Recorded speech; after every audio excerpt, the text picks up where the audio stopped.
Hello again and welcome to my podcast. You're listening to me, Lee Bestall, also known as the Northern Designer. In my series of podcasts, I'll be chatting to industry professionals from all aspects of the design world, focusing in on plants and design wherever I can. Today, I'm met by the ultra-creative architectural designer, John Mason from Inc. Architectural Design. Morning, John. Morning.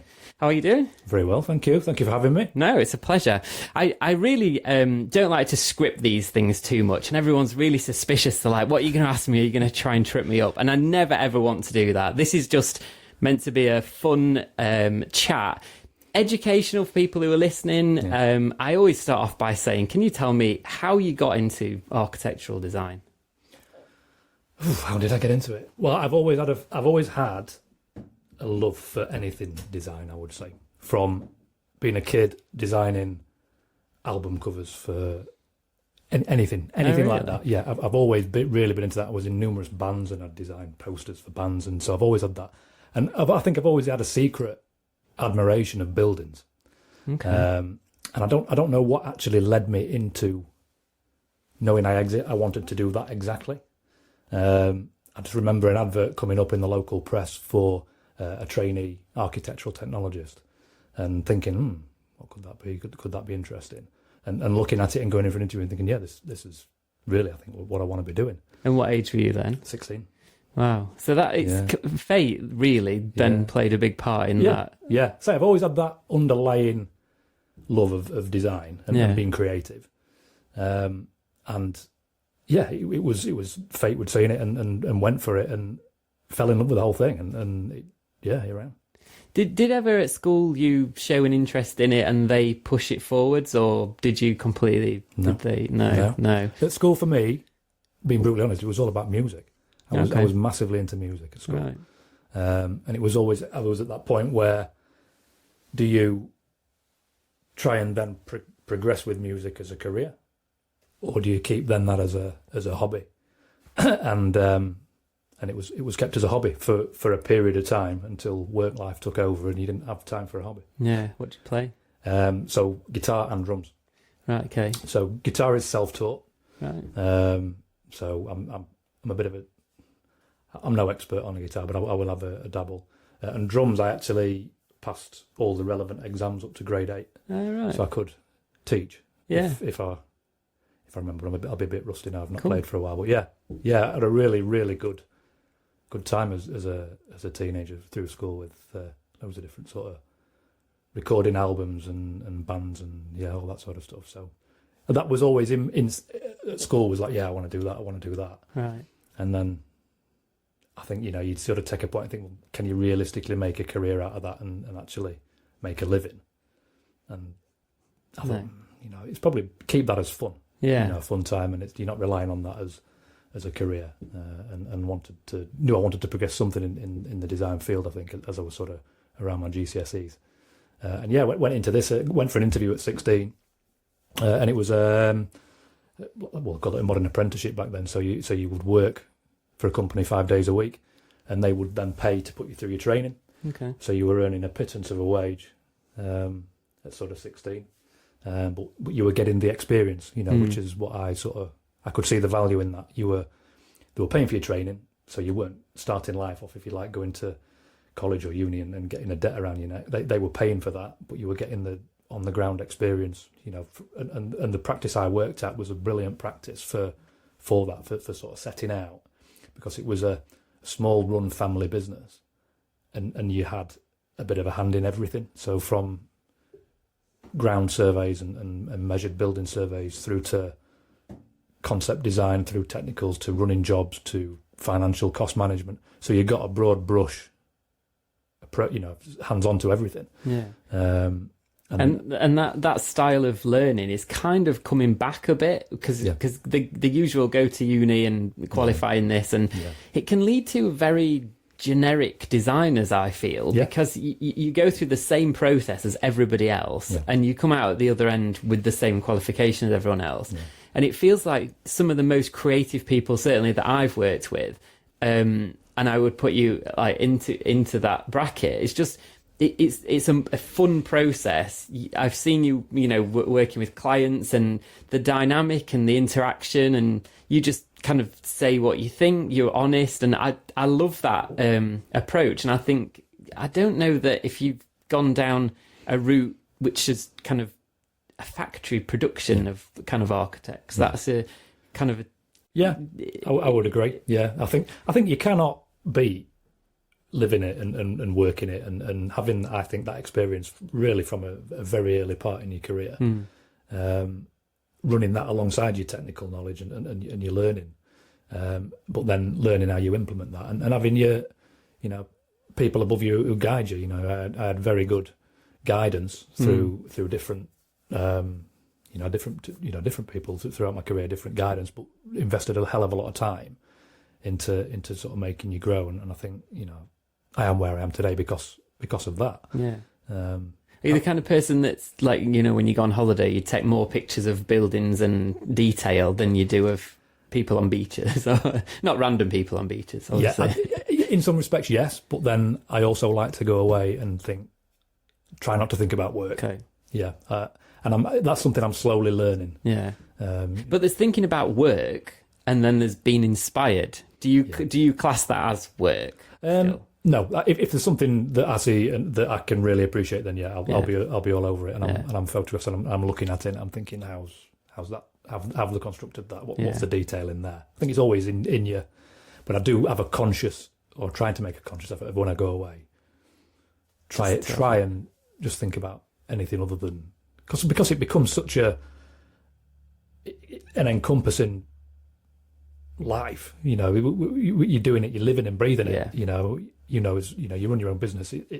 You're working 7 days a week. You're always, phone's always on. You're always thinking, this, have I done that? So to try and get that bit of time where you don't think about it, I think is very critical, but it's difficult. Yeah. Yeah. Do you how do you separate work from home? Because you work from a studio at home, don't you? Yeah. So it's because it's just me. I don't employ any direct staff. It's pointless having an office and paying the overheads for an office. So I have a home-based office, which sort of like I think most people are doing now anyway, off the back of COVID. But yeah, that is a very difficult thing, trying to separate work and life. I mean, when you have your own business, you never work 9 to 5 anyway, do you? But you'll break off and have your tea and evening meal, and then I'm just going to do another hour in the office. It's there, so it's quite difficult to break off, and that hour in the office turns into 3 or 4 hours in the office, and you're still there. Matchsticks in your eyes at midnight. Yeah. I just wonder if you had any like quirky routines, because I've got a client who works in a garden office, and they come out of the office, they go into the hot tub, then they come back. Really? Yeah, that's like their commute. That's the new commute for them. That's what I need to do then. That's what I need to do.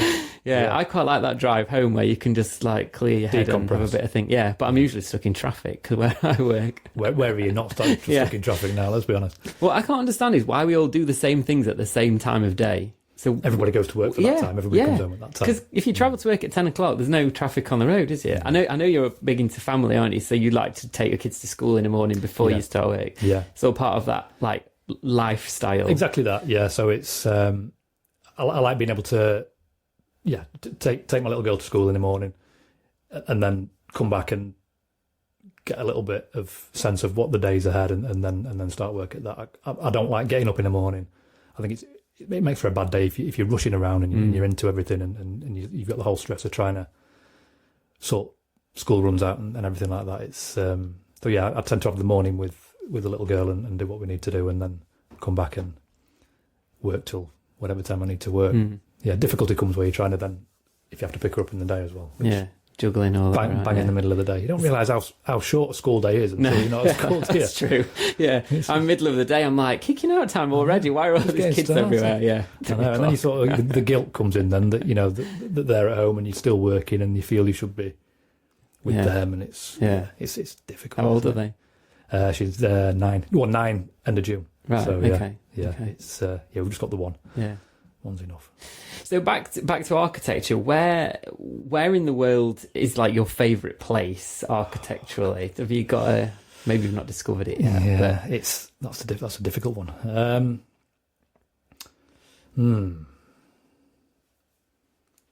recently went to Venice, and there seems to divide people. Some people think it's falling down and it needs a refurb, and others are like, oh, the romantic charm of it. And you kind of, you know, I fell in love with it, the romantic charm of it all. So it's somewhere I've never been, and I think it's probably on the list to go to. I think I've seen lovely pictures of that area.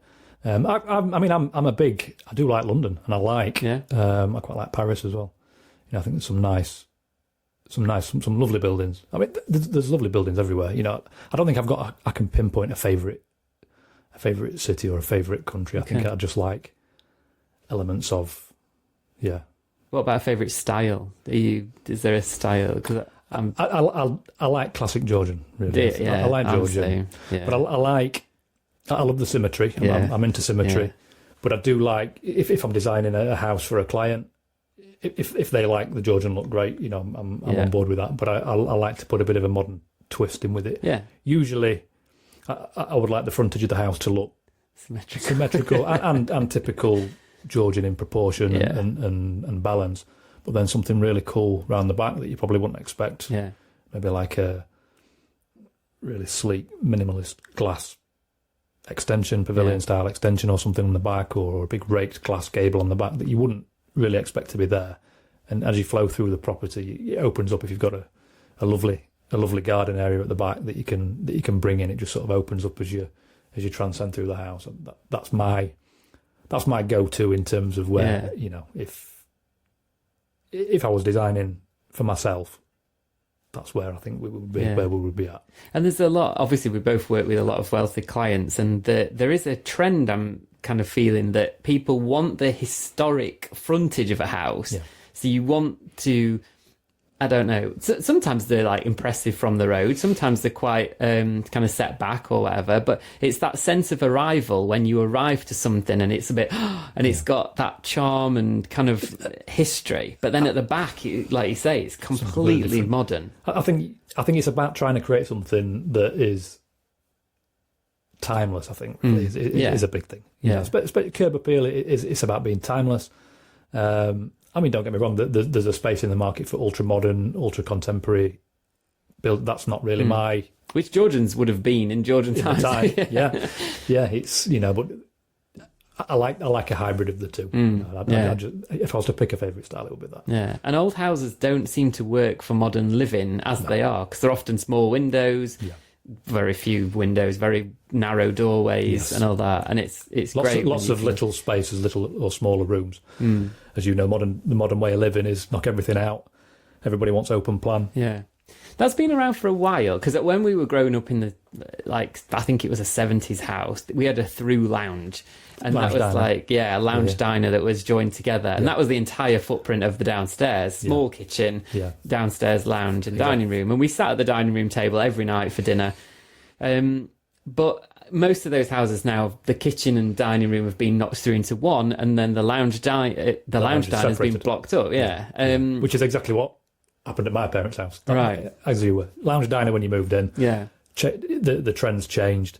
They had a tiny little shoebox kitchen. Yeah. You know, you couldn't really prep a Sunday lunch in and cook a Sunday lunch, and they knocked through and made a kitchen dining space and made the lounge half the size. Which is evolved really into where we are now. You know, you get your open plan kitchen living, but you have a bit of a kitchen living dining area with a separate, what we're seeing is the trend is kitchen living dining open space, but you've then got your snug separate room you can shut off, cozy room, you've got a nice fire in there, glass of wine, watching a movie, it's another room. An area for kids' toys is a must. You know, it's a shut-off playroom. That's where we're at. That's what people are wanting. Yeah, you know? and that snug and the kids' room and the utility room and the hallway, they're all great small room kind of for the main house, aren't they? Like the original house. Exactly. Seen a lot of architects do that, and then the living is at the back.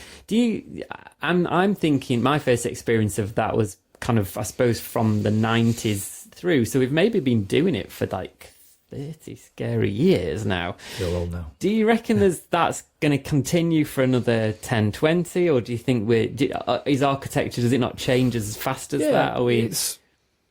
I think things change, but I think, I don't know, I don't see it moving past that, to be honest. Right. I mean, it's the modern way of living. I don't see how people would go back or want to go back to having smaller rooms that are not, they don't flow, they don't function, that you have a separate space. Yeah. I think it's crystal ball, isn't it? But I don't see it moving. It's been there for some time. Things will evolve around it, I think, and areas, we've seen, especially since COVID, where people are now wanting home offices and things like that, and we're getting clients that are wanting to try and integrate that now into the house, which wasn't there 5-6 years ago. That's like a must-have for people now. We need a separate space where we can work from home. Yeah, it might be a pod in the garden. It might be a little nook in the corner of an open plan space. It might be a separate room completely. I think as tastes change and lifestyles change, it will evolve. But I think that the concept of an open space where people do 90% of the living, I think will stay. That's what I think. Yeah, and I think we were talking the other week about this kind of. So the originally the kitchen in Victorian times was like hidden away. Then we got these small kitchens in the 70s. Then we knocked them through in the 90s and are still doing that now. And now we're the kitchens are so expensive and beautiful. We're now building like kitchens to service the kitchen. Yes. So back of house. Tell us about that, like what? Yeah, it's the old sort of butler's kitchen, they used to call it, or the chef's kitchen, didn't they? Where you've got your kitchen for display. Yeah. That doesn't really do anything lovely and pretty and cost a fortune. And then you've got something back of house that you shut away, where all the smell is and all your noise and everything is all shut away.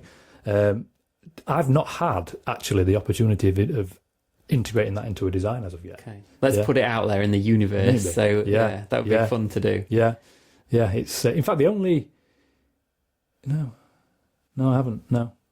There's it's never even been requested. Right. Okay. Because I've just seen it on a few. I mean, it's like really high end stuff, isn't it? You've got to have the room to do it. I think it's quite big. In America, I think it's quite a big thing in America. Yeah. Watch a lot of property tours on YouTube. They've got the land though, haven't they? Yeah. Pantry kitchen. We did a bit of work over there before COVID, and they had like baking kitchens, curry kitchens, and stuff. And it was like, keep the smells or the separate activities. Actually, thinking about that, I have done. I've done a couple of projects actually for an Indian family, and they had. Smaller, they did, a kitchen. That was already set up. I had nothing to do with the design of it. I was doing something else in the house, but they'd got the main kitchen and then something that's the size of a utility. Nothing too big, but they've got. That's where all the prep and all the sort of cooking was done in that back room. Yeah, because some of those dishes are 8 hours, aren't they, cooking? And so it's like it always smells amazing when you look in the house. Yeah. If you're good, they always give you a little pot of food at the end to take home. Yeah, amazing. Cool. Your favourite building in the world? God,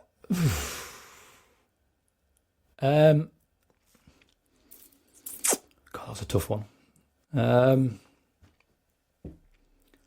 Depends what day you get me on, I guess. Okay. That's quite a creative trait. Change your mind. Change your mind. I do love a lot of the stuff that's going on in Dubai. I think you've got to respect what they're doing. Some of the buildings they're creating are just and the infrastructure and everything they're looking at do it is just so. A lot of that. Favorite building. No, you have to come back to me. I'll keep thinking. Okay. Come back to me. I'll keep thinking. I guess mine was it's a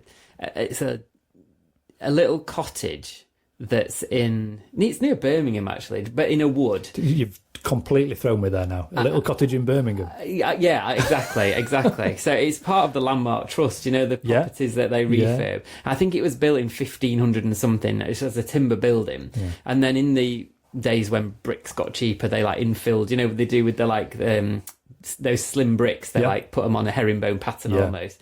And this place has got no Wi-Fi, no kind of any modern amenities, no TV, and it's just in the woods. And I just go there tradition is once a year. And that's your favourite for this year? Yeah, I think actually small build. I'm just designed for small building. I'm not particularly tall. Is that your favourite building because of the building or because of where it is and what it creates? Building. Do you know that film The Holiday? Yeah, it looks like that cottage in there. But are you appreciating the building or appreciating the feeling you get and the fact that you're remote and you're not connected to the internet, and what is it that you like that's about a bonus, but the build is just so cute. It's like pulls at your heartstring. It's chocolate box, like what we would call a cute English, and you do romanticize about these because it would be hard work living there in those days, wasn't it? With so remote, no like access to anything. It was a mile and like an hour to the local church. There was nothing. It's literally hours walk. Sorry, to the local church. There was nothing at all there. But it just as a building, I think it stood the test of time, and it still looks good. And I just think, I think nice. I think that's the answer to good design. If it stands the test of time, and 100 years from now, it still looks good. Yeah. I think that's you look at stuff we talk at George and everything. It still looks amazing today. And I think there's been so many fads beyond that. Which seemed like a good idea at the time. I think, and you look back and think, it just looks a little bit. I know, and that sawn, is it ashlar stone? Yeah, smooth face stone. Yeah, it's just so nice, beautiful, isn't it? Yeah. Do you think the I sound old now, the new generation of house buyers will be looking for something different in the way that they live to the way that their parents maybe lived, or the traditional house with a garden? I think they'll just want something that's cheap to run, given the current climate. I think that's the way things are going. People want something that's energy efficient, right? Low maintenance, I guess. And I think if it ticks the boxes that I've said that we're sort of seeing as a trendy, the open plan sort of area where you've got the separate spaces, I think ultimately people are looking now from discussions I'm having, they're wanting things, and the regulations are forcing it that way as well. Right. Energy efficiency. The regulations just get worse and worse by the month, but it's all geared at trying to get to sort of zero carbon eventually, and everything is now so highly insulated, and rightly so, to try and reduce the amount of gas and everything you're using. But I think cost of fuels, people are looking at what's the cheapest way of running a building. What is the cheapest way of running a building? We're finding at the minute, and it's still early days, that people are raving about air source. Okay. So air source heat pumps, trying to basically do away with gas. Air source heat pump linked to underfloor heating, and some solar thrown into the mix to sort of try and top up that is a good way, I think, of creating a renewable source of energy that's sort of lower to run in terms of cost.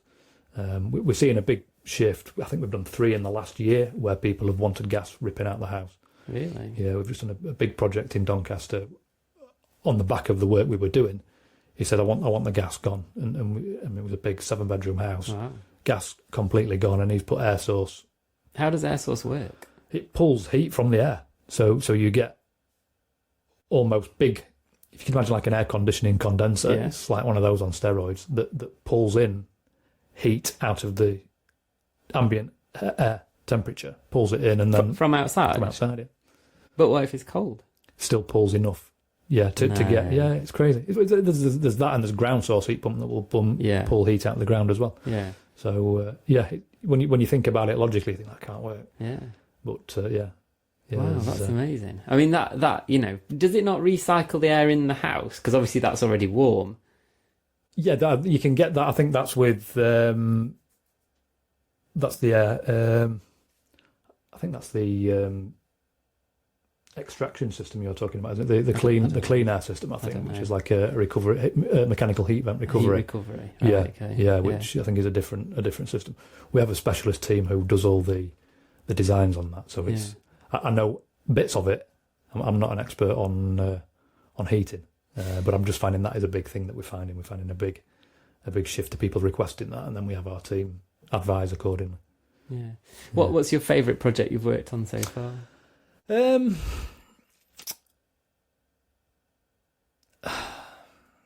I would say you would split it down into, because I've got some fantastic new build one-off bespoke houses we've done. Okay. Where we've had the opportunity to work with clients that have wanted to spend some serious money. and those are very few and far between where the sort of, I wouldn't say budget isn't an issue, but they want the best of the best. Yeah. So we did a beautiful house in Doncaster, which was to that sort of specification, really, which was a complete new build. That's probably my favourite new build I've done.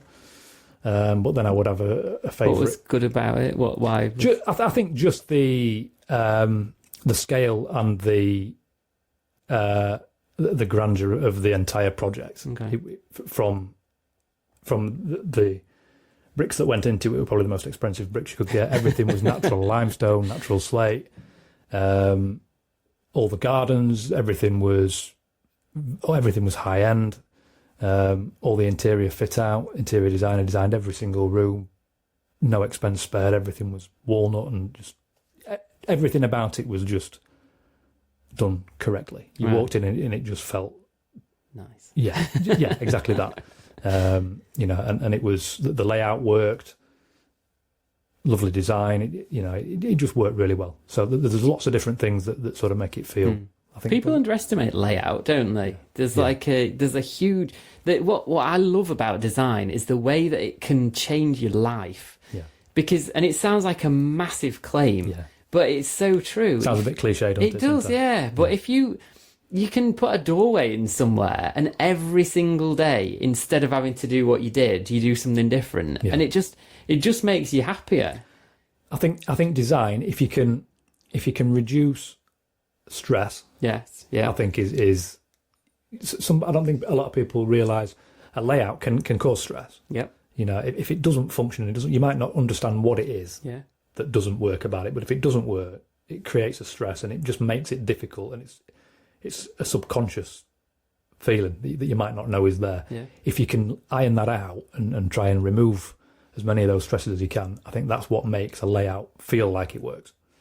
So that's layout is key, massive. And in terms of what would be like a bad layout, like something you'd look at and think, yeah, this really doesn't work. If there's anyone listening thinking, yeah, I'm frustrated with the layout, but I'm not sure. You can't always put your finger on it, can you? No. I mean, I don't know if it's what you would say a bad layout, but a pet hate of mine is when you have a downstairs toilet off a utility room. Right. That for me just. You got to get people to walk past your dirty washing. Yeah, it's just like, why? For a downstairs toilet wants to be central in the house. Yeah. Probably off the entrance hall where it's in the middle of the house for everybody to access.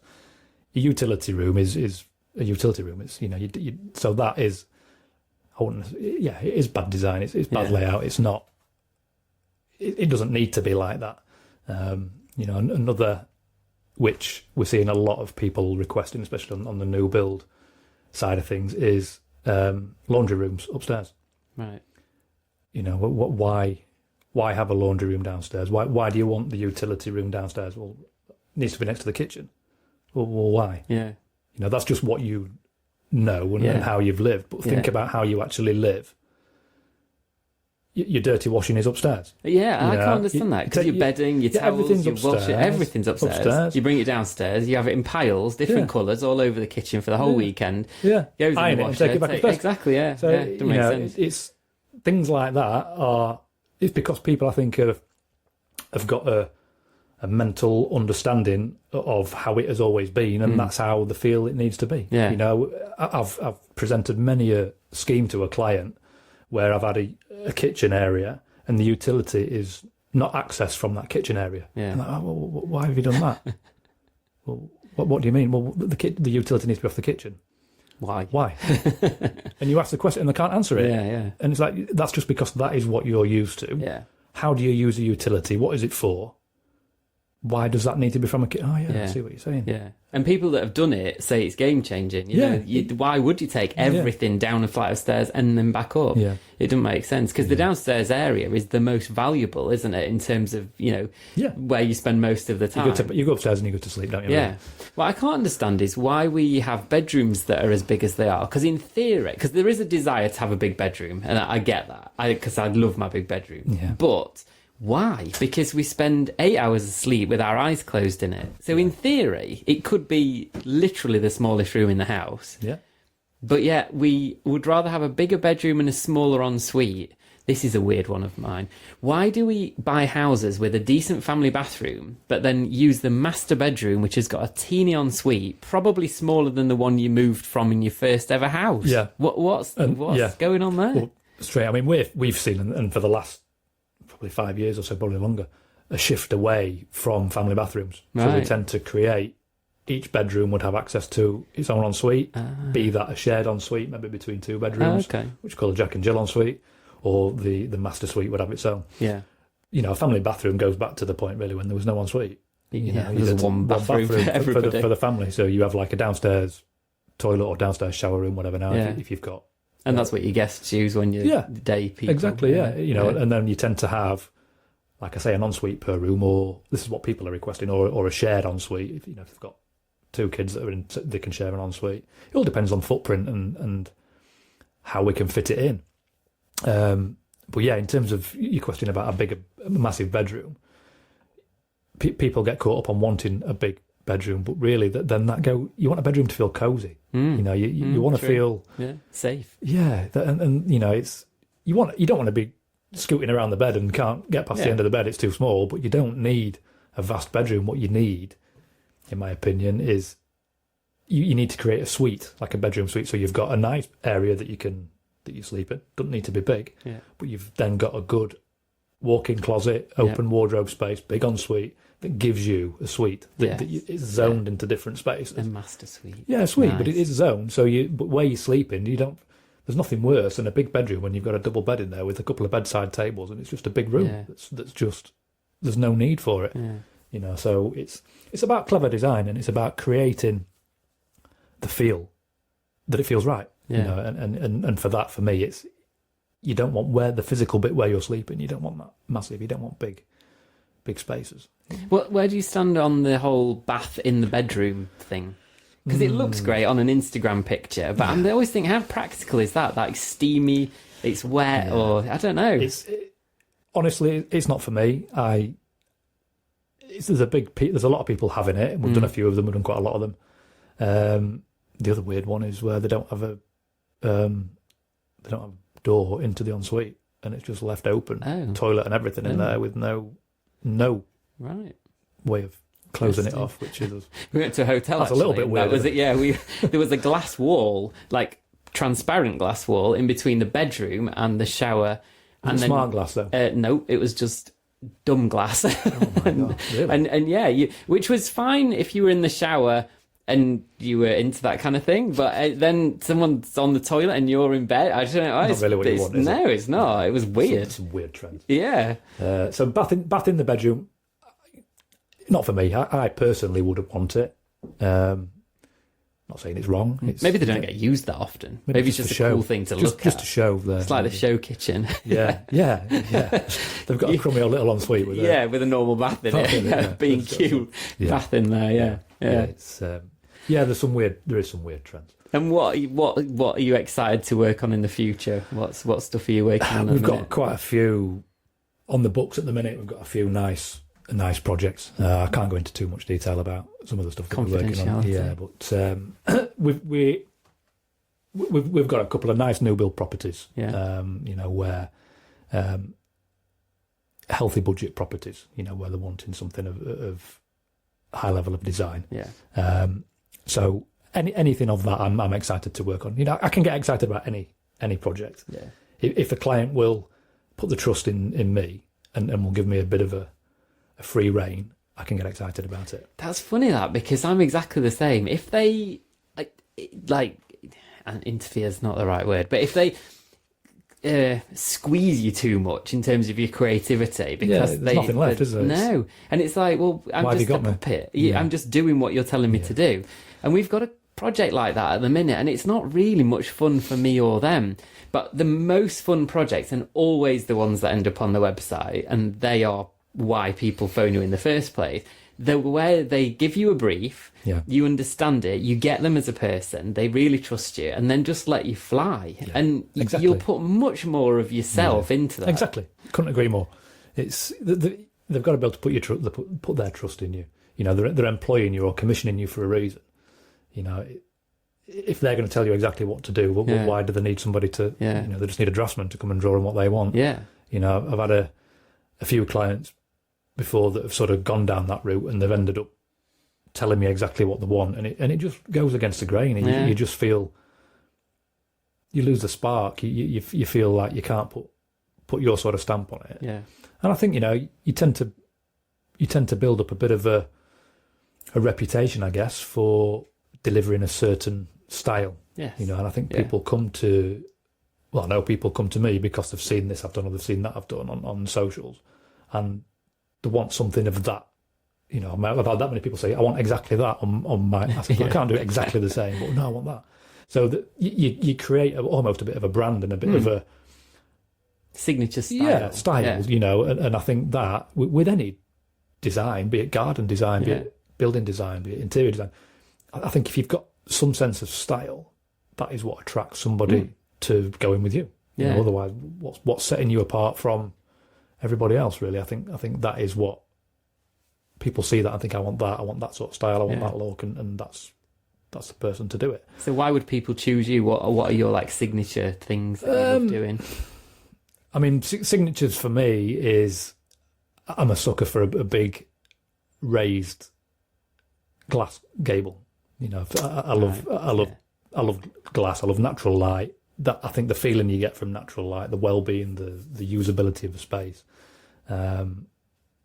So yeah, I think anything with high levels of glass is really my signature. It's getting more difficult now with the new regulations that have come in to try and prove that works in terms of overheating and everything, which gets really frustrating. But that is my sort of signature, I guess. Right. But in terms of where we differ, I mean, we do what a lot of other architectural consultants don't do, which is we offer that turnkey package where we have got our own sort of building outfit that will build that exactly as we design it, and we manage the entire project from sort of start to finish. So the client's got a point of contact from right at the very early stages through concept all the way through budget productions and working to a client's budget, and us then delivering that to the expectations that I want to achieve. And that's important to a lot of people. There's a lot of hand holding because they might not have done it before. Exactly that. There's a lot of publicity or TV shows, Cowboy Builders from Hell and all this, and where people have had their eyes ripped out, and it puts a really black cloud over that industry. And I think it's reassurance for clients that you've got the back. And I think that service we provide has really sort of gone strength to strength, and I think it's credit to the team we've got. Everybody involved, from myself through to the last bit of paint being put on the wall, is there to deliver something of high quality and high value, and they want it right. There's too many people out there that just want to make a quick buck, and they're not bothered about an end product, are they? They just want to go there, do the job, and go home. Yeah, and if people can see that integrity right from the beginning, that's when you get the trust, about. And then they let you have your little bit of flair. Yeah, exactly. That's all we've got time for today, I'm afraid. It's gone really quick. How can people get hold of you? So our website is currently under construction. It's one of those things where it's been under construction for a while, and we've never got round to. That's because you get a lot of referrals. Well, that's it. To be honest, we've not had to sort of rely on it, thankfully. So there is a website under construction, which is inkarchitecture.co.uk. But the best way really is Facebook or Instagram at inkarchitectural. And we're quite active on that. We find that's quite a good way of interacting. It's less formal. Yeah, so you can get a bit of personality across. Yeah, so, and people might send you a message on a Saturday night while they're doing something or had a glass of wine. The phone's always on. Yeah. Cool. You can listen to my other podcasts on Spotify, Apple and YouTube, and follow me on Instagram at The Northern Designer, or look me up on LinkedIn. Until next time, see you then.